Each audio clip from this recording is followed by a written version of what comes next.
ಬೆಳಗಾವಿ ಜಿಲ್ಲೆಯ ಖಾನಾಪುರ ತಾಲೂಕಿನ ಹಲಗ ಗ್ರಾಮ ಪಂಚಾಯಿತಿ ವತಿಯಿಂದ ಅಂತಾರಾಷ್ಟ್ರೀಯ ಮಹಿಳಾ ದಿನಾಚರಣೆಯನ್ನ ಅರ್ಥಪೂರ್ಣವಾಗಿ ಆಚರಿಸಲಾಯಿತು.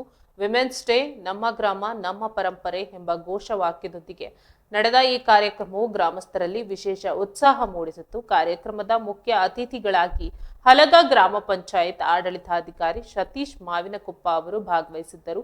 ಕಾರ್ಯಕ್ರಮದ ಅಧ್ಯಕ್ಷತೆಯನ್ನ ಪ್ರವೀಣ ಪಠಾಣ ವಹಿಸಿದ್ದರು. ಕಾರ್ಯಕ್ರಮವನ್ನ ದೀಪ ಬೆಳಗಿಸುವ ಮೂಲಕ ಉದ್ಘಾಟಿಸಲಾಯಿತು.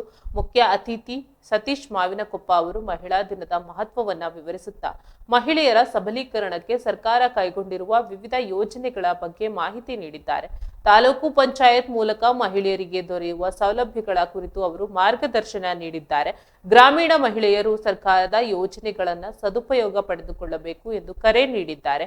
ಇದೇ ಸಂದರ್ಭದಲ್ಲಿ ಮಾತನಾಡಿ ಗ್ರಾಮ ಪಂಚಾಯತ್ ಅಭಿವೃದ್ಧಿ ಅಧಿಕಾರಿ ನಿಂಗಪ್ಪ ಅಸ್ಕಿ ಮಹಿಳಾ ಸಬಲೀಕರಣದ ಮಹತ್ವವನ್ನ ಒತ್ತಿ ಹೇಳಿದ್ದಾರೆ. ನಮ್ಮ ಗ್ರಾಮದ ಪರಂಪರೆ ಮತ್ತು ಸಂಸ್ಕೃತಿಯನ್ನ ಉಳಿಸುವ ಅಗತ್ಯವಿದೆ ಎಂದು ಅಭಿಪ್ರಾಯಪಟ್ಟಿದ್ದಾರೆ. ಕಾರ್ಯಕ್ರಮದ ನಿರೂಪಣೆಯನ್ನ ಸುಮನಗೌಡ ನೆರವೇರಿಸಿದರು. ಕಾರ್ಯಕ್ರಮದಲ್ಲಿ ಮಾತನಾಡಿದ ಹಲವಾರು ಗಣ್ಯರು ಮಹಿಳೆಯರ ಸಾಮಾಜಿಕ, ಆರ್ಥಿಕ ಮತ್ತು ಶೈಕ್ಷಣಿಕ ಅಭಿವೃದ್ಧಿಗೆ ಒತ್ತು ನೀಡುವ ಅಗತ್ಯವನ್ನ ಪ್ರತಿಪಾದಿಸಿದರು. ಕಾರ್ಯಕ್ರಮದಲ್ಲಿ ಪಂಚಾಯತ್ ಕಾರ್ಯದರ್ಶಿ ನಂದಾ ಬೆಳಗಾವ್ಕರ್, ಉಪಾಧ್ಯಕ್ಷೆ ದೀಪಾ ಸುತಾರ, ಕಾರ್ಯದರ್ಶಿ ನೀತಾ ನಾಮದೇವ ಪಾಟೀಲ ಹಾಗೂ ಇತರ ಗಣ್ಯರು ಮತ್ತು ಜಿಪಿಎಲ್ಎಫ್ ಸಿಬ್ಬಂದಿ ಉಪಸ್ಥಿತರಿದ್ದರು.